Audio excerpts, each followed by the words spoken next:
prédica de hoy, como siempre, está basada en el perdón.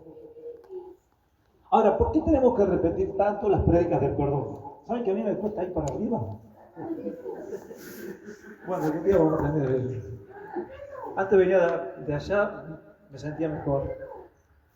El perdón es maravilloso porque es la esencia del cristiano. Es la esencia de cada uno de nosotros. Nadie puede llamarse cristiano si no lleva en sí el perdón. Y es lo más difícil.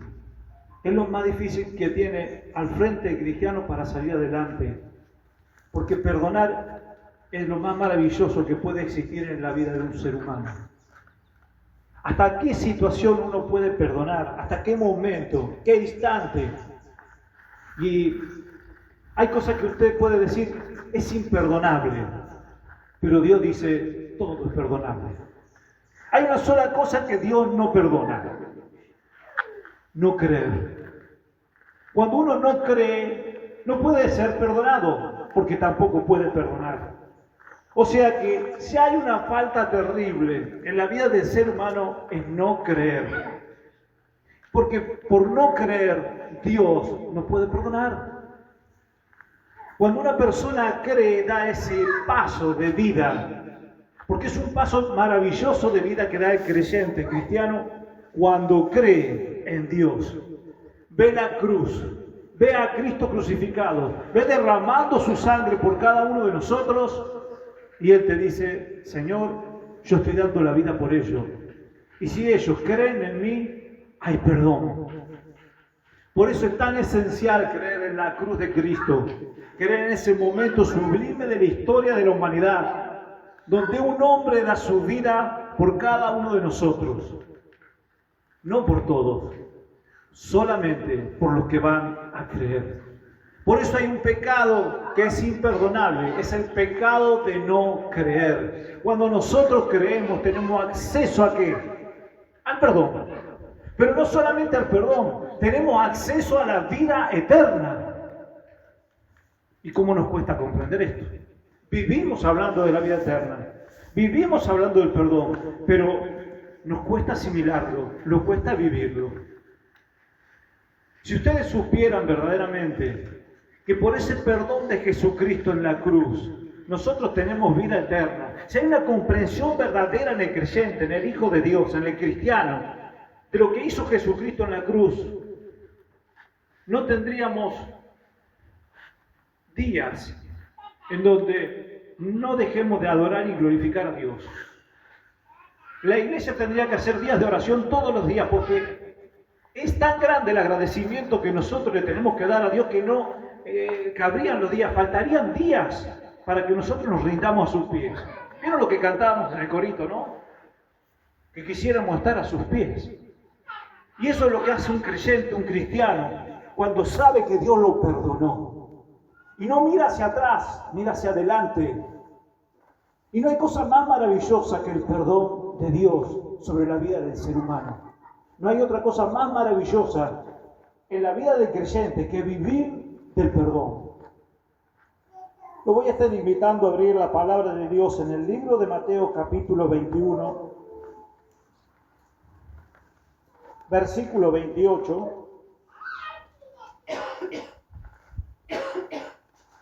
¿Qué relación tiene Jesucristo cuando Jesucristo habla a muchos religiosos y le hace entender que sin perdón no hay vida? Dice el capítulo 21, 28 del libro de Mateo. Pero, ¿qué os parece? Un hombre tenía 2 hijos, y acercándose el primero le dijo, Hijo, ve, voy a trabajar en mi viña. Respondiendo él dijo, No quiero. Pero después, arrepentido fue, y acercándose al otro le dijo de la misma manera.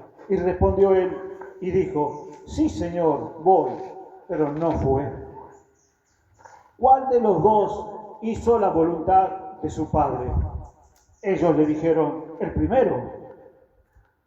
Jesús le dijo, de cierto os digo que los publicanos, escuche bien, de cierto os digo que los publicanos y las rameras van delante de vosotros al reino de Dios. Porque vino a vosotros Juan en camino de justicia y no le creíste, pero los publicanos y las rameras le creyeron, y vosotros, viendo esto, no se arrepintieron después de haberle creído. ¿Qué diferencia está haciendo Jesucristo entre los fariseos, los escribas, los saduceos, los hombres doctos y religiosos de aquel momento? Y los estuvo comparando ¿con quién? Con las rameras, con los publicanos, con los ladrones, con los fornicarios, con los adúlteros. De un lado, los religiosos, de otro lado, los grandes pecadores. Y Jesucristo le estaba diciendo, mirá, esto cuando se arrepintieron, van delante de ustedes al reino de los cielos. Ahora, esos que se arrepintieron, cuando entienden y comprenden el perdón que Cristo les dio en la cruz, dan su vida por la cruz. Su vida por la cruz. Dan su vida consagrada a Dios. En distintas formas, como usted lo quiera ver. De acuerdo a cómo le diste al corazón. Para algunos es muy fácil solamente venir el domingo a la iglesia, porque se siente un religioso. Pero hay otros creyentes que verdaderamente han recibido ese perdón, lo han recibido de tal forma que están tan gran agradecidos que le faltan días para venir a orar a la iglesia por su prójimo, para que los demás publicanos y pecadores, fornicarios y adúlteros también se arrepientan y tengan el perdón que Él tiene. Yo no quiero ir solo al cielo, quiero que muchos más sigan. Y eso es maravilloso cuando el cristiano empieza a comprender eso en su vida. Cuando, como dice el apóstol Pablo, ya no vivo yo, mas Cristo vive en mí. Y cuando Cristo vive en vos, vivís en el perdón. Dios en el libro de Oseas nos da una compaginación de lo que estaba viviendo el pueblo de Dios en aquellos momentos. Dios se le había mostrado al pueblo de Israel con grandes prodigios y milagros. Dios lo había perdonado, era lo peor, lo más insignificante que había en la tierra en el pueblo de Israel. Y lo saca de Egipto con mano poderosa y le muestra los milagros que cualquiera de nosotros quisiera ver. Y Dios lo saca con poder. Y Dios se muestra a los israelitas, los perdona, los toma como hijos. Pero dice que cuando empezaron a entrar a la tierra prometida, se empezaron a contaminar con los demás pueblos. Es como sabe suceder en la iglesia, gente que viene y del momento recibe la palabra de Dios, pero con el tiempo el mundo se los va comiendo. ¿Y qué significa el mundo se los va comiendo? No van comprendiendo el perdón de Dios en su vida, que en un momento lo habían comprendido, pero ahora lo dejaron de lado. En un momento fueron libres, pero ahora quieren volver a estar atados a la idolatría y a la inmundicia del mundo. ¿Qué significa esto? ¿Volvieron a tomar cerveza? ¿Volvieron a tomar Fernet con coca? ¿Volvieron a bailar? No, si jamás dijimos que no tenemos que dejar de hacer eso. Bienvenido sea el Fernet con coca mientras me estoy haciendo el asado. Bienvenido sea la cerveza cuando estoy comiendo una picada. El tema es que volviste al mundo a cometer el mismo pecado de antes. ¿Y qué significa esto? Empezó a surgir en tu vida la idolatría, de empezar a creer en cosas que Dios te había alejado. Empezaste a ver con más afinidad a un curandero, un macumbero, un mano chanta, porque empezaste a orar y parecía que Dios no te escuchaba. Entonces decís, no, el Dios en el cual yo había creído no contesta. Entonces volveré de donde salí. Porque yo necesito ver a alguien, necesito ver una imagen, necesito ver un hombre que me diga lo que tengo que hacer. Y eso es lo que sabe suceder muchas veces con mucha gente que llega a la iglesia, tiene un encuentro con Dios y después de determinado momento de lucha, de prueba, de dificultad, se aleja de la palabra de Dios, se aleja de la voluntad de Dios y empieza a vivir en el mundo antiguo.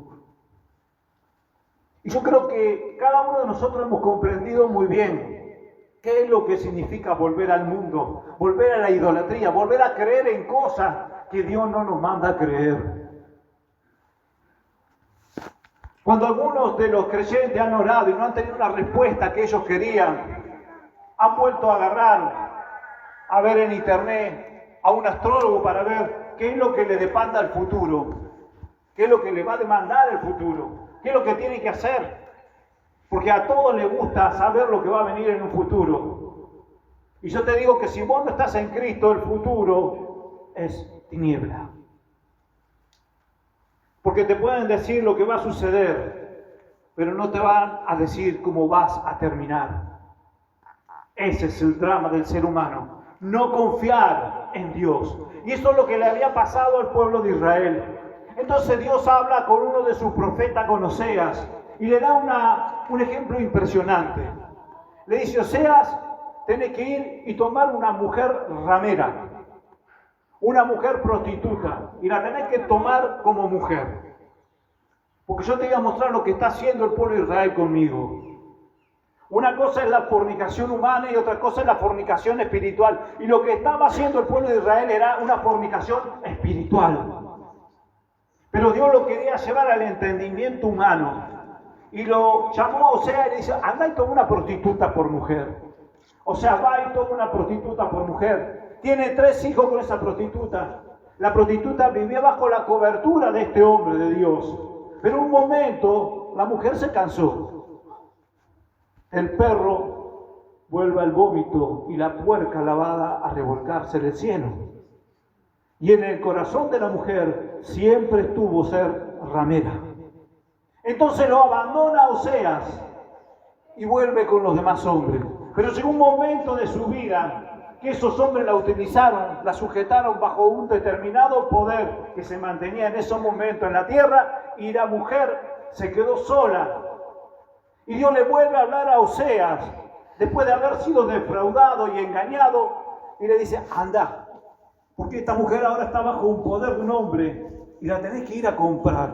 Y Dios manda a esa mujer que había tenido 3 hijos había tenido con ella, manda que la compre y la vuelva a tomar por mujer. Y es uno de los ejemplos más impresionantes de la misericordia de Dios, que estaba mostrándole cómo Él actuaba con el pueblo de Israel. Mientras el pueblo de Israel le daba vuelta la cara, mientras el pueblo de Israel se volvía idólatra, fornicario y adúltero espiritual, Dios siempre le tendía la mano. Dios siempre fue misericordioso. ¿Y qué ejemplo, no? Tenemos que tomar nosotros. Cuando usted lee el libro de Oseas y ve el trato entre Dios, un hombre en medio de ellos y el pueblo de Israel. ¿Seguiremos siendo idólatras? ¿Seguiremos fornicando con el mundo? Porque ya el solo hecho de volver a la vieja vida es volver a fornicar, es volver a engañar a Dios. Por supuesto, ¿cómo vamos a engañar a Dios? Pero Dios lo traduce, lo lleva a la faz humana. Hay otro hecho en la Biblia, en el libro del Génesis. Abraham tiene un hijo llamado Isaac, Isaac tiene a Jacob, Jacob tiene 12 hijos. Entre ellos lo tiene a Judas. Y Judas dice que tiene 3 hijos. El primer hijo se llama Er y se casa con una mujer llamada Tamar. Pero dice que Er era tan malo que Dios lo mata. Y por las tradiciones y leyes judaicas que le había dado Dios a Israel, el hijo que seguía se tenía que hacer cargo de la mujer del que murió. O sea, Onán se tenía que hacer cargo de Tamar.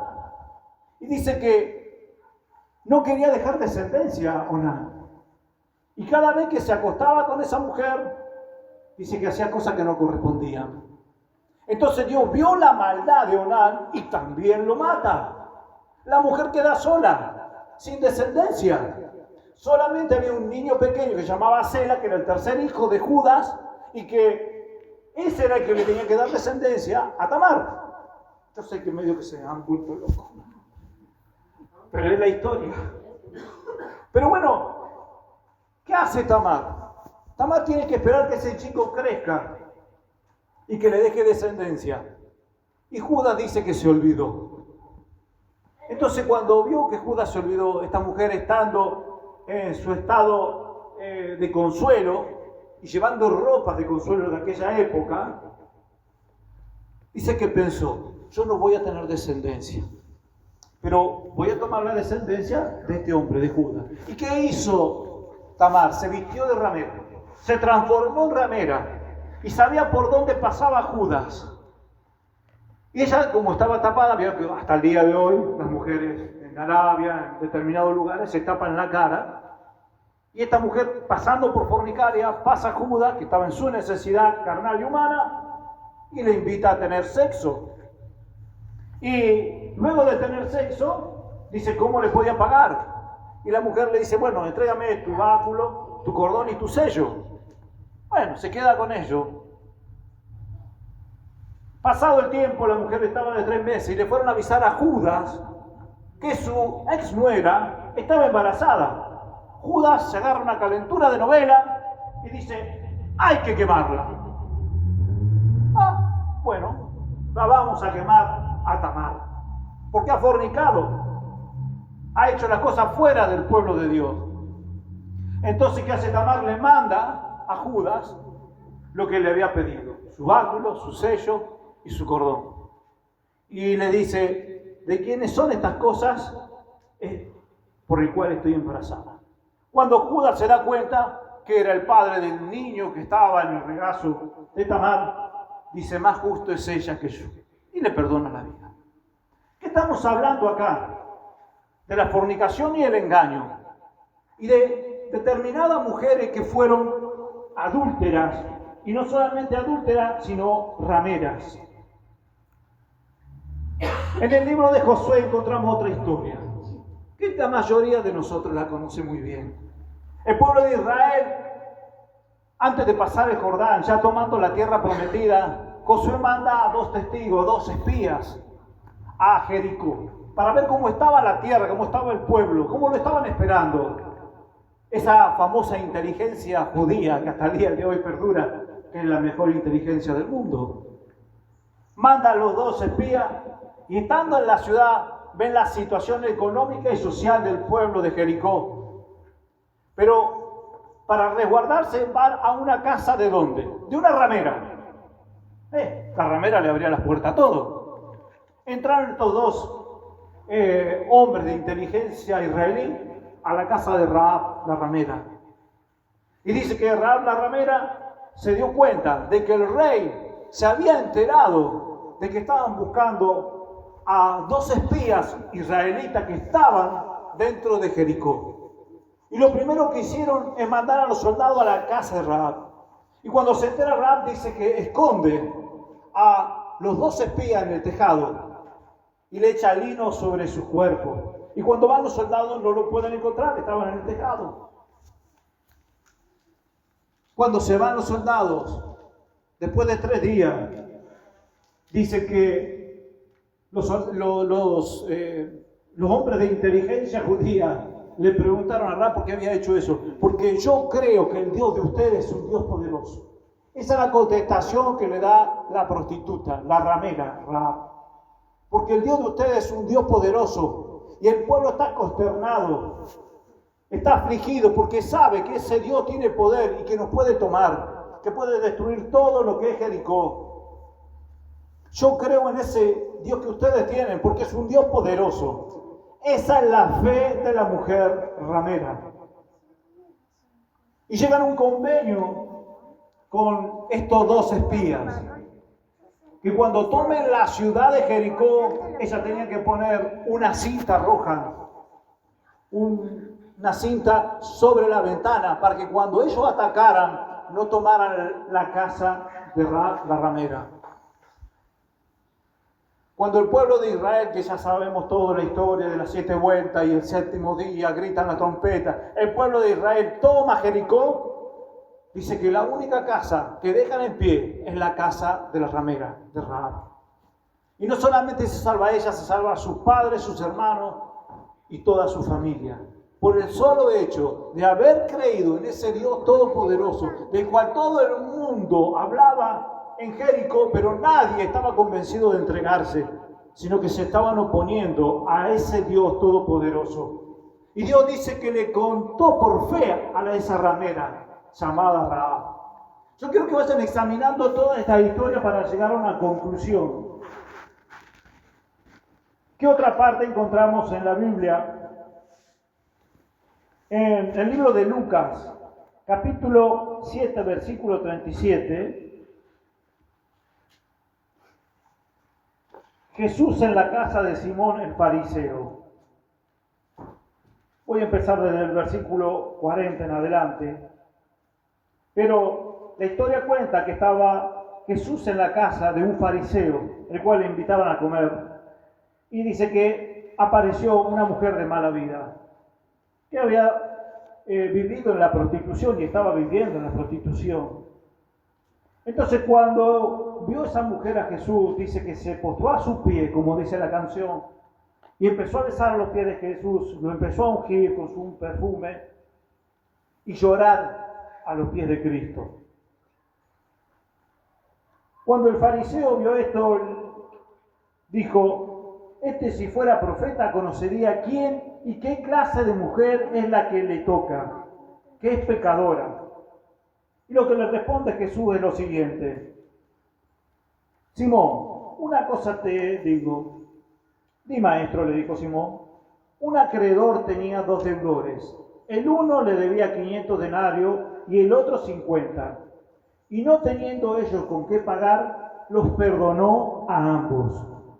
Di pues, ¿cuál de ellos le amará más? Respondiendo Simón dijo: pienso que aquel a quien se le perdonó más. Y él le dijo: rectamente has juzgado. Y vuelto a la mujer, dijo a Simón: ¿ves esta mujer? Entré a tu casa y no me diste agua para mis pies, mas esta mujer ha regado mis pies con lágrimas y los ha enjuagado con su cabello. No me diste beso, mas esta no dejó de besar mis pies desde que entré. No ungiste mi cabeza con aceite, mas esta ungió con perfume mis pies. Por lo cual te digo que son muchos pecados. ¡Qué maravilloso! Son muchos pecados, le son perdonados.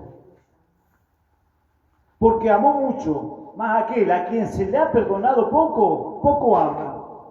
Y a ella le dijo: tus pecados te son perdonados.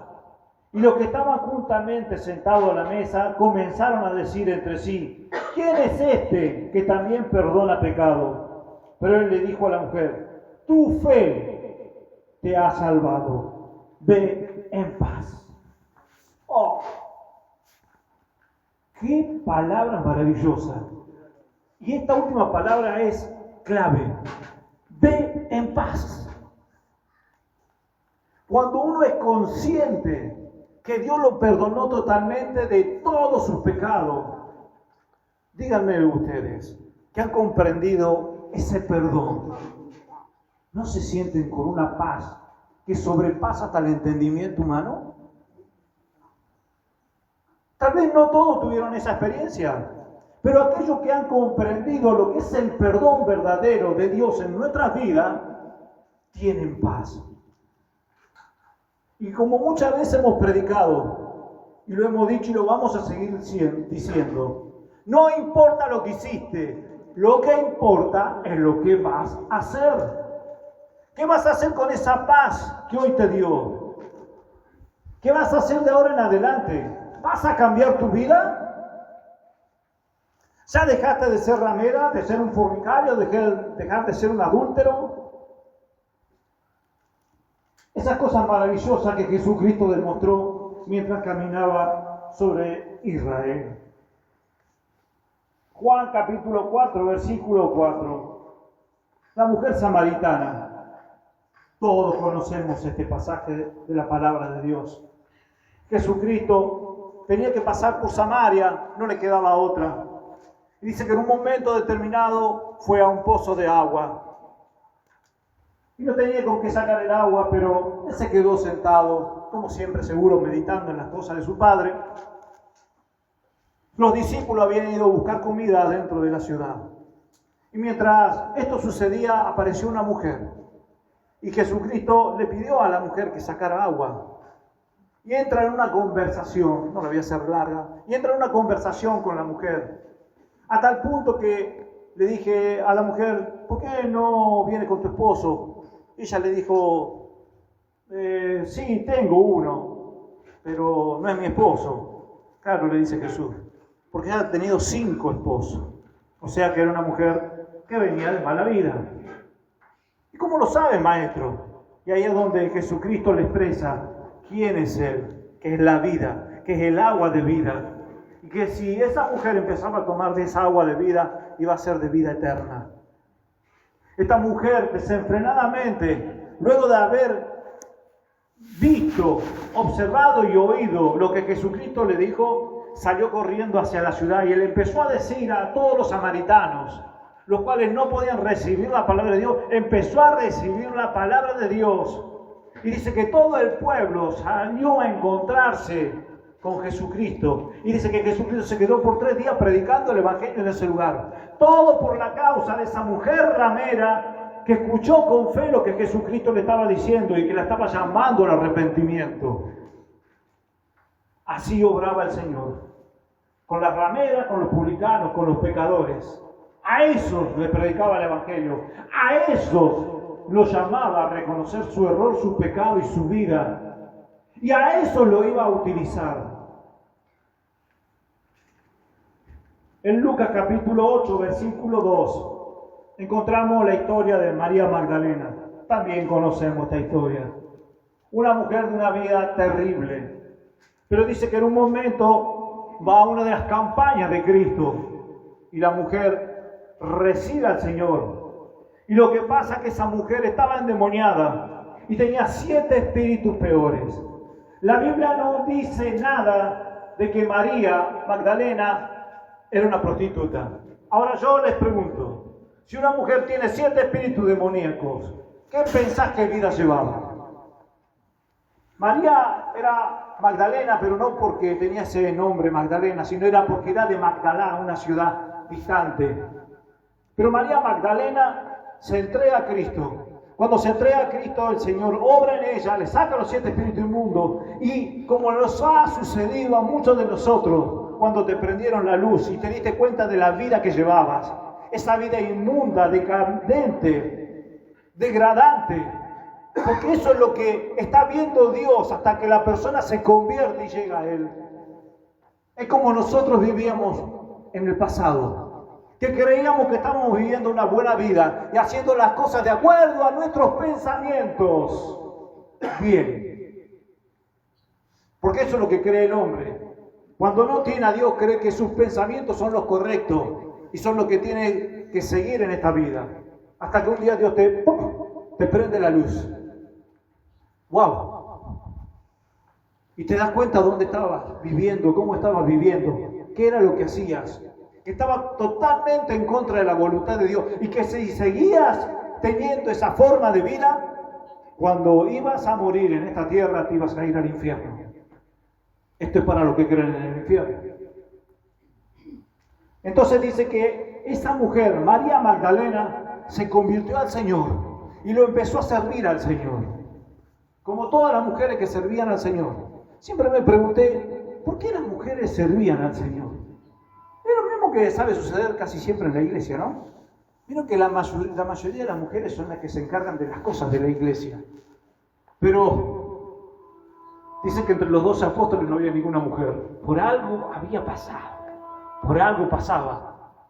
Pero bueno, esa es la historia. Pero dice que María Magdalena fue la mujer que cuando Cristo resucitó, la primera persona que ve a Jesucristo resucitado era esa mujer que había estado endemoniada. Esa mujer que se arrepintió, cambió su vida. Esa ramera, esa loca, esa trastornada del pueblo, esa es la que Dios eligió para que lo vea a él primeramente resucitado. ¡Wow! Impresionante.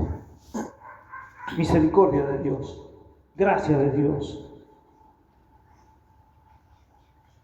En el libro de Juan, capítulo 8, versículo 4, nos encontramos con la parte que yo creo es sublime en mi vida. No sé para ustedes,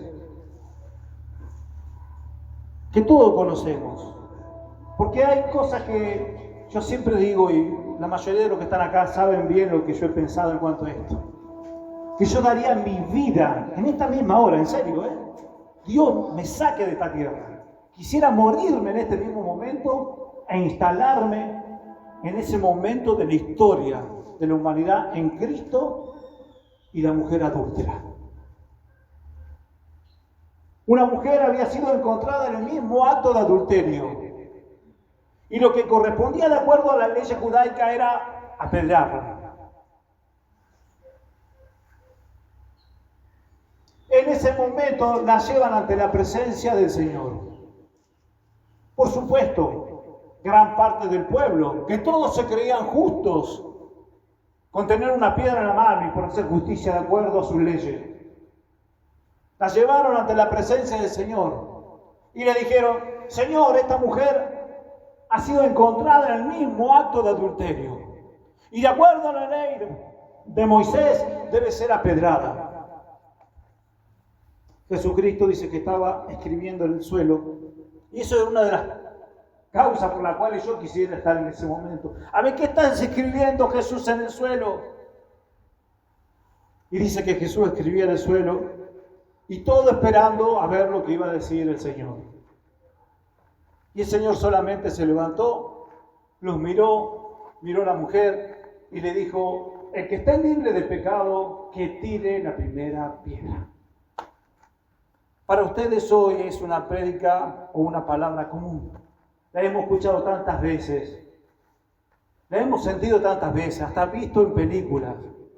Pero el sentido de esto es impresionante.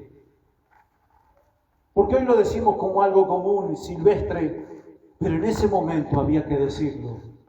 Jesucristo, en su sabiduría y en el poder de su Espíritu, le dijo solamente: el que esté libre de pecado, que tire la primera piedra. Simples palabras que entraron en el corazón y en la mente de cada uno de esas personas que se hacían jueces sobre la tierra para condenar a la ramera, a la prostituta. Jesucristo se volvió a escribir en la tierra y de repente se sentían piedras que caían de las manos. Porque no eran piedritas chiquitas, para matar a una persona tenían que llevar unos pedagones, como dicen. De repente Jesús se para y le encuentra a la mujer sola. Le dijo: mujer, ¿qué pasó? ¿No te condenaron? Y le dice la mujer: no, Señor, yo tampoco te condeno. Pero le dijo una palabra clave. Clave en la vida del creyente. Ve y no peques más. Ve y no peques más. ¿Hasta dónde llegará la misericordia del Señor con nosotros? ¿Quiénes somos nosotros para enjuiciar? ¿Hasta dónde tendremos moral para enjuiciar al mundo? Siendo que hemos sido parte del mundo y Dios nos ha rescatado de esa vida cenagosa, maleficiosa, engañosa, pecadora.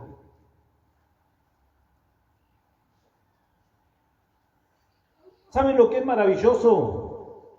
Que en la genealogía de Jesucristo, Rahab la ramera se casa con Salmón, uno del pueblo de Israel, y tiene un hijo Boz. Y bueno, de ahí sale la descendencia. Miren, lo vamos a leer porque en el libro de Mateo capítulo 1,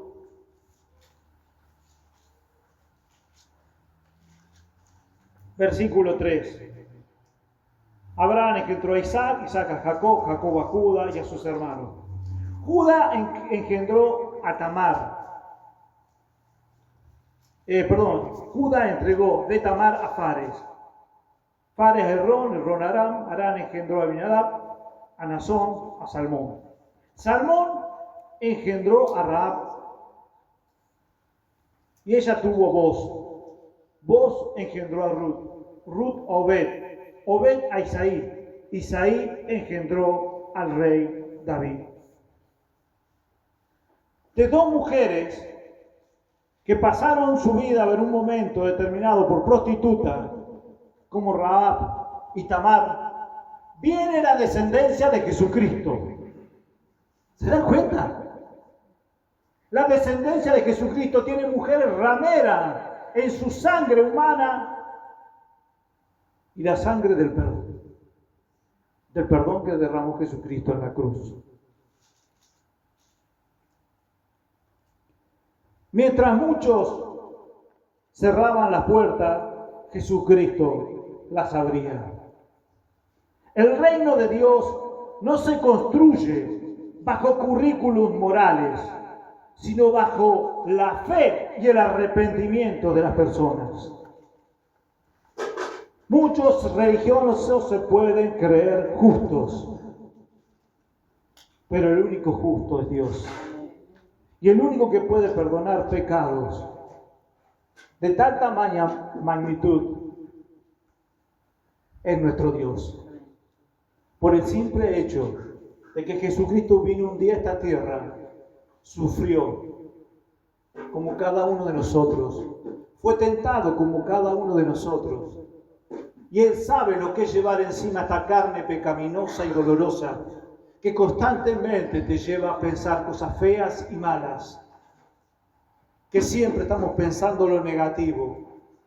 Es por eso que tenemos que mirar la cruz y tenemos que mirar a Jesús y el amor mismo que tuvo Jesús, la comprensión que tuvo Jesús, porque estando en la misma cruz y debajo de esa cruz viendo una multitud insultándolo, injuriándolo, blasfemándolo, le dijo al Padre: Señor, ten piedad de ellos, no tengas en cuenta lo que hacen.